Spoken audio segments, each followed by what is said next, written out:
പ്രിയമുള്ളവരെ, വചനജ്വാല 1611 ദിനത്തിലേക്ക് പ്രവേശിക്കുന്ന ഇന്ന് ജനുവരി 28 ബുധനാഴ്ച എല്ലാവർക്കും ഏറ്റവും നല്ല ഒരു സുപ്രഭാതം ആശംസിക്കുന്നു. ഇന്നത്തെ വചന വായനയിൽ ഏശയ്യായുടെ പുസ്തകം 64 അധ്യായം 1 മുതൽ 12 വരെയുള്ള തിരുവാക്യങ്ങളാണ് നാം ശ്രവിക്കുക. കർത്താവേ, ആകാശം പിളർന്ന് ഇറങ്ങി വരണമേ, അങ്ങയുടെ മധ്യത്തിൽ പർവ്വതങ്ങൾ വിറകൊള്ളട്ടെ. അഗ്നിയാൽ വിറക് എരിയുകയും വെള്ളം തിളയ്ക്കുകയും ചെയ്യുന്നത് പോലെ അങ്ങയുടെ സാന്നിധ്യത്താൽ ജനതകൾ ഞെട്ടിവിറയ്ക്കട്ടെ. ശത്രുക്കൾ അങ്ങയുടെ നാമമറിയട്ടെ. അവിടുന്ന് ഇറങ്ങി വന്ന് ഞങ്ങൾ വിചാരിക്കാത്ത ഭയാനക കാര്യങ്ങൾ ചെയ്തപ്പോൾ അവിടുത്തെ മുൻപിൽ പർവ്വതങ്ങൾ പ്രകമ്പനം കൊണ്ടു. തന്നെ കാത്തിരിക്കുന്നവർക്ക് വേണ്ടി അധ്വാനിക്കുന്ന അവിടുത്തെ അല്ലാതെ ആരും മറ്റൊരു ദൈവത്തെ പറ്റി കേൾക്കുകയോ മറ്റൊരു ദൈവത്തെ കാണുകയോ ചെയ്തിട്ടില്ല.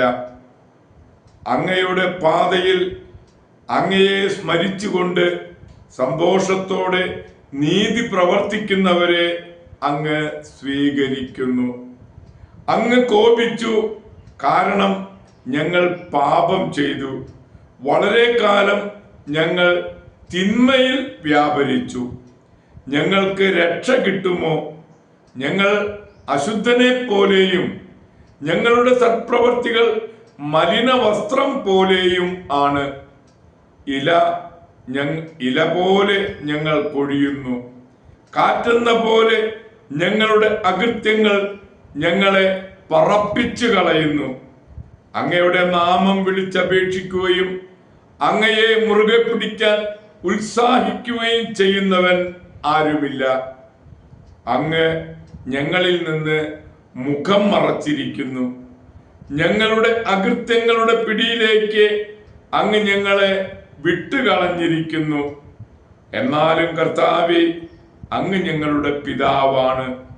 ഞങ്ങൾ കളിമണ്ണും അങ്ങ് കുശവനുമാണ്. ഞങ്ങൾ അങ്ങയുടെ കരവേലയാണ്. കർത്താവേ, അങ്ങ് അത്യധികം കോപിക്കരുതേ. ഞങ്ങളുടെ തിന്മകൾ എന്നേക്കും ഓർമ്മിക്കരുതേ.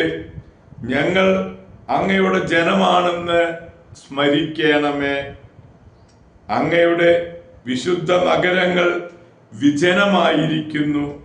സിയോൻ മരുഭൂമിയും ജെറൂസലേമും ശൂന്യവും ആയിരിക്കുന്നു. ഞങ്ങളുടെ പിതാക്കന്മാർ അങ്ങയെ സ്തുതിച്ചിരുന്ന ഞങ്ങളുടെ വിശുദ്ധവും മനോഹരവുമായ ആലയം അഗ്നിക്കിരയായിരിക്കുന്നു. ഞങ്ങളുടെ രമ്യസ്ഥലങ്ങൾ നാശക്കൂമ്പാരങ്ങളായിരിക്കുന്നു. കർത്താവേ, ഇവയെല്ലാം കണ്ടിട്ടും അങ്ങ് അടങ്ങിയിരിക്കുമോ? നിശബ്ദത പാലിച്ചുകൊണ്ട് അങ്ങ് ഇനിയും ഞങ്ങളെ ദാരുണമായി പീഡിപ്പിക്കുമോ? ദൈവത്തിൻ്റെ തിരുവചനമാണ് നാം ശ്രവിച്ചത്. പ്രിയമുള്ളവരെ, ആഗോള കത്തോലിക്ക സഭയിൽ ഇന്ന് വേദപാരംഗതനായ വിശുദ്ധ തോമസ് അക്വീനോസിനെ അനുസ്മരിക്കുന്ന പൊൻസുദിനം. വാനവ സഹജനായ വേദപാരംഗതൻ, വിശുദ്ധരിൽ വിജ്ഞൻ, വിജ്ഞരിൽ വിശുദ്ധൻ, കത്തോലിക്ക കലാശാലകളുടെ മധ്യസ്ഥൻ, വിനയമൂർത്തി എന്നീ അപരനാമങ്ങളുള്ള വിശുദ്ധ തോമസ് അക്വീനോസ് ഇറ്റലിയിലെ നേപ്പിൾസിലെ റോക്ക സേക്ക എന്ന സ്ഥലത്താണ് ജനിച്ചത്. പിതാവ് ലാൻഡൽഫ് അക്വിനോയിലെ പ്രഭുവും മാതാവ് തെയോഡോറ ഒരു പ്രഭ്യുമായിരുന്നു. 5-ാം വയസ്സിൽ ബെനഡിക്റ്റൻ സന്യാസികളുടെ കീഴിൽ മോന്ത കസീനോയിൽ വിദ്യാഭ്യാസം ആരംഭിച്ചു. 11-ാം വയസ്സിൽ നേപ്പിൾസ് സർവകലാശാലയിലേക്ക് അയച്ചു. 18-ാം വയസ്സിൽ സഭാവസ്ത്രം സ്വീകരിച്ചു. ഒരു പ്രഭുകുമാരൻ ഡൊമിനിക്കൻ യാചക വേഷം സ്വീകരിച്ചത് മാതാപിതാക്കൾക്ക് ഇഷ്ടപ്പെട്ടില്ല.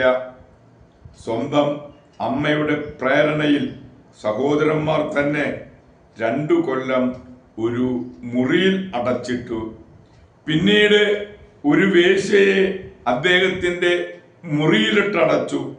കുറേ നേരം പ്രാർത്ഥിച്ചതിന് ശേഷം ഒരു തീക്കൊള്ളിയെടുത്ത് അവളെ ആട്ടിപ്പായിച്ചു. ഈ പ്രലോഭനത്തിൽ വിജയം നൽകിയ ദൈവത്തിന് നന്ദി പറഞ്ഞപ്പോൾ ഒരു സമാധിയിൽ അമർന്നു. 2 മാലാഖമാർ വന്ന് അദ്ദേഹത്തിന്റെ അരയിൽ ഒരു പട്ട കെട്ടിക്കൊണ്ട് പറഞ്ഞു, നിത്യ കന്യകാത്വമാകുന്ന അരപ്പട്ട കൊണ്ട് നിന്നെ ഞങ്ങൾ ബന്ധിക്കുന്നു. തൻ്റെ ഗുരുഭൂതൻ ആൽബർട്ടിനൊപ്പം പാരീസിലേക്കും കൊളോണിലേക്കും പോകുകയും ദൈവശാസ്ത്രത്തിൽ ഡോക്ടർ ബിരുദം എടുക്കുകയും ചെയ്തു.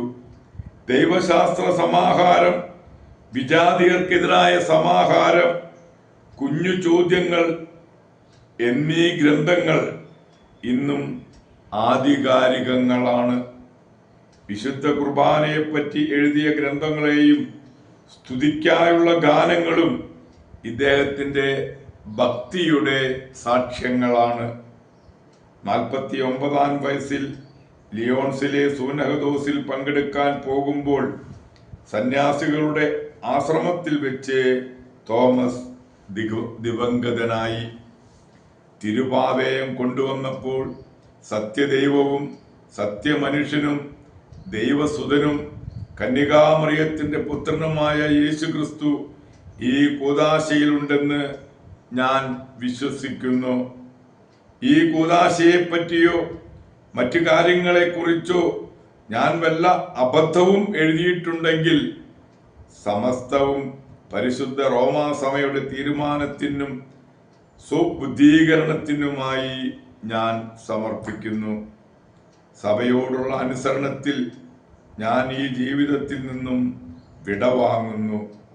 പ്രിയമുള്ളവരെ, വിശുദ്ധരിൽ വിജ്ഞനായ വേദപാരംഗതനുമായ വിശുദ്ധ തോമസ് അക്വിനോസിന്റെ മാധ്യസ്ഥം യാചിച്ച് ഇന്നത്തെ ഈ നല്ല ദിവസത്തിലേക്ക് നമുക്ക് പ്രവേശിക്കാം. എല്ലാവർക്കും നല്ല ഒരു ബുധനാഴ്ച ദിവസം ആശംസിക്കുന്നു.